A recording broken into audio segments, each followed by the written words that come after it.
नमस्कार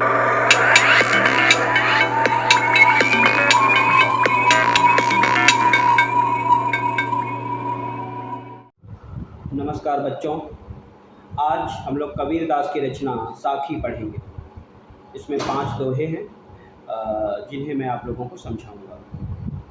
पहला दोहा है, गुरु गोविंद दो खड़े काके लागू पाए।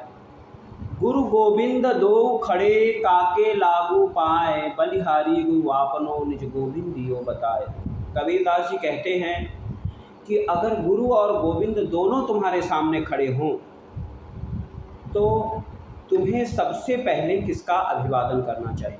कबीरदास के अनुसार सबसे पहले गुरु का अभिवादन करना चाहिए, क्योंकि गुरु ही वो माध्यम है जो हमें गोविंद तक ले जाता है, जो हमें गोविंद की पहचान कराता है, जो हमारे अंधकार को दूर कर हमें इस लायक बनाता है कि हम गोविंद को समझ सकें। अतः गुरु का महत्व गोविंद से अधिक है, क्योंकि अगर गुरु ना हो तो गोविंद हमारे सामने भी खड़ा हो तो हम जान ही नहीं पाएंगे कि ये गोविंद है। अतः कबीरदास का कहना ये है कि गुरु और गोविंद, भगवान और गुरु दोनों तुम्हारे सामने खड़े हों तो सबसे पहले गुरु का अभिवादन करो। बलिहारी गुरु आपनो, कबीरदास जी कहते हैं कि गुरु को बलिहारी जाओ, गुरु के चरणों पर अपने आप को समर्पित करो, क्योंकि ये बात स्वयं गोविंद कहते हैं कि भाई सबसे पहले गुरु का अभिवादन करो, क्योंकि गुरु के बिना गोविंद को पाना संभव ही नहीं है। ठीक है। अगला दोहा है, जब मैं था तब हरि नहीं। जब मैं था तब हरि नहीं, अब हरि हैं मैं नाहीं। प्रेम गली अति सांकरी, तामे दो न समान। कबीरदास जी कहते हैं कि भगवान को पाने के लिए, हरि को पाने के लिए आपको सबसे पहले अपने अंदर के मैं का परित्याग करना होगा। मैं अर्थात अपने अंदर के अहंकार का परित्याग करना होगा। मैं अहंकार कैसे है? आपने लोगों को सुना होगा, बात बात में कहते मैं ऐसा, मैं वैसा, मैं ये कर सकता हूँ, मैं वो कर सकता हूँ। तो ये जो मैं है ये आपके अंदर अहंकार को बढ़ाता है।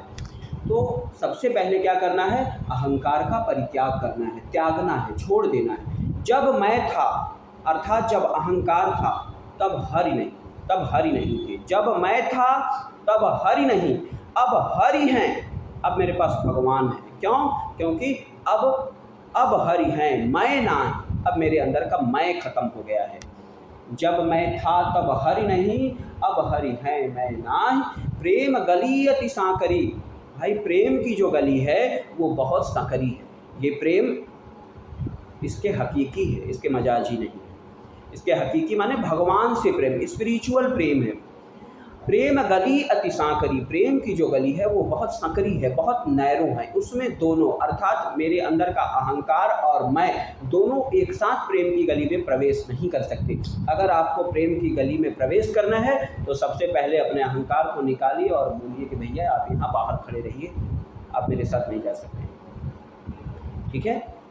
तो जब मैं था तब हरि नहीं, अब हरि हैं मैं नाहीं। प्रेम गली अति सांकरी, जामे दो न समान। तीसरा देखिएगा, तीसरा दोहा है कि काकर पाथर जोरी के मस्जिद लई बनाए। कबीरदास जी एक सुधारवादी संत थे, तो उन्होंने हिंदू और मुसलमान को कई जगहों पर सुधारने का काम किया है, बहुत बुरी तरह फटकारा है। क्योंकि कबीरदास के बारे में ये किंवदंती है कि उनका जन्म जो था वो ब्राह्मण परिवार में हुआ था, उनका पालन पोषण मुस्लिम परिवार में हुआ था।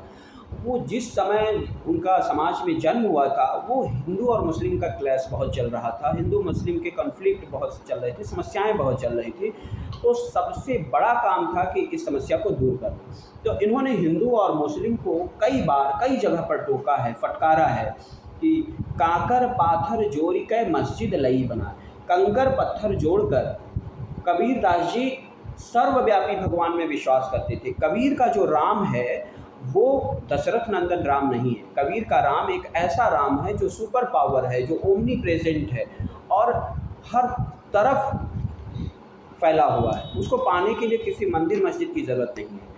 तो काकर पाथर जोरी के मस्जिद लई बनाए, और ताचड़ी मुल्ला बाग दे क्या बहरा हुआ खुदा। कबीरदास जी कहते हैं कि तुमने कंकड़ और पत्थर जोड़कर मस्जिद बना ली है और उस पर चढ़कर तुम बांग लगाते हो मुर्गे की तरह, तो क्या तुम्हारा खुदा बहरा हो गया है? तुम ऐसा क्यों करते हो? भगवान तो सर्वव्यापी है, तो उसे तुम्हारे चिल्लाने से क्या फ़र्क पड़ता है? वो तो तुम्हारे मन की भी बात जान सकता है, वो अंतर्यामी है, सर्वव्यापी है, सर्वशक्तिमान है। तुम जो महसूस करोगे, तुम कितनी सांसें ले रहे हो, ये भी वो समझ सकता है। अतः यहाँ चिल्लाने की कोई ज़रूरत नहीं है। ऐसा मैं नहीं कह रहा, कबीरदास जी कह रहे हैं। कांकर पाथर जोड़ के, कंकड़ और पत्थर जोड़कर तुमने मस्जिद बना ली, माने ईंट गारे से तुमने मस्जिद बना ली। और ताचढ़ मुल्ला, मुल्ला माने मुसलमान, उस पर चढ़कर मुल्ला बांग लगाता है, चिल्लाता है, आह्वान करता है। क्या बहरा हुआ खुदा है? क्या तुम्हारा खुदा बहरा हो गया है? तुम ऐसा क्यों करते हो? इसकी कोई ज़रूरत नहीं। अब देखिए, पहले इन्होंने मुस्लिम को फटकारा, अब हिंदू को कैसे फटकार रहे हैं? पाहन, हिंदुओं में मूर्ति पूजा का प्रचलन है और कबीरदास इसका विरोध करते हैं। पाहन पूजे हरि मिले तो मैं पूजूं पहाड़। अगर पत्थर की पूजा करने से हरि मिलते हैं तो मैं तो भाई पहाड़ की पूजा करूंगा, मुझे तो और भी ना जाने क्या क्या चीज़ मिल जाएगा। एक छोटे पत्थर की पूजा करने से भगवान मिल जाते हैं, तो मैं पूरे पहाड़ की पूजा करूंगा तो शायद पूरा स्वर्ग मोक्ष सब मुझे ही मिल जाएगा। पाहन पूजे हरि मिले तो मैं पूजूं पहाड़। अगर पत्थर की पूजा से हरि अर्थात भगवान मिलते हैं तो मैं पहाड़ की पूजा करूंगा, मुझे जरूर इससे कुछ ज़्यादा मिलेगा। ताते ये चाकी भली पीस खाए संसार। अब दूसरी पंक्ति में कबीरदास जी कहते हैं कि भैया इस पत्थर की पूजा मत करो, उस चक्की की पूजा करो जिसका पीसा हुआ सारा संसार खाता है। अब देखिए, एक इशारा है। कबीरदास जी एक संत थे, लेकिन गृहस्थ संत थे। कबीरदास जी यहाँ चक्की के माध्यम से गृहस्थ की ओर जाने का आह्वान कर रहे हैं कि आप गृहस्थी की तरफ चलिए। माने कि जो जन्मा है उसे कुछ करना भी चाहिए। आपने जन्म लिया है, आप खाना खाते होंगे तो वो कहाँ से आता है? उसके लिए आपको कुछ कर्म करना चाहिए। संस्कृत में एक श्लोक है, आपने सुना होगा कि न हि सुप्तस्य सिंहस्य प्रवेशन्ति मुखे मृगा। सोए हुए शेर के मुंह में हिरन अपने आप नहीं घुसता है, उसे भी हिरन को पकड़ने के लिए कर्म करना पड़ता है। तो यहाँ कबीरदास जी हमें कर्मठ होने की, कर्म की तरफ बढ़ने का आह्वान कर रहे हैं, कह रहे हैं, और गृहस्थ जीवन बिताने के लिए भी सजेशन दे रहे हैं, सलाह दे रहे हैं। पाहन पूजे हरि मिले तो मैं पूजूं पहाड़। ताते ये चाकी भली पीस खाए संसार। उससे तो ये चक्की भली है जिसका पीसा हुआ संसार खाता है। यानी गृहस्थ जीवन सन्यासी बनकर किसी पर्वत पहाड़ पर घूमने से बेहतर है कि आप गृहस्थ जीवन का बिताइए और गृहस्थ सन्यासी बनकर दिखाइए, ये ज़्यादा कठिन है।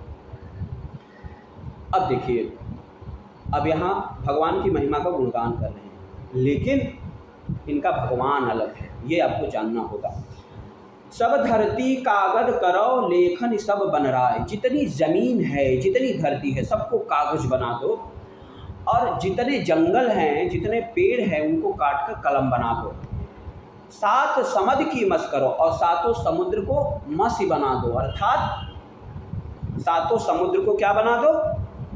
स्याही बना दो, हरिगुण लिखा न जाए। इसके बावजूद भी आप हरि का गुणगान नहीं कर सकते। हरि की इतनी विशेषताएं हैं, भगवान की इतनी विशेषताएं हैं कि सारी धरती को कागज बनाकर, सारे जंगल को कलम बनाकर और सारे समुद्र को स्याही बनाकर भी आप उनके गुण का बखान नहीं कर सकते। यहाँ पर मुझे एक बात याद आ रही है कि मैं जब क्लास में ये दोहा पढ़ा रहा था तो एक बच्चे ने कहा, सर तो ये बात तो सही है कि हरि का गुण नहीं लिखा जा सकता। मैंने पूछा वो कैसे?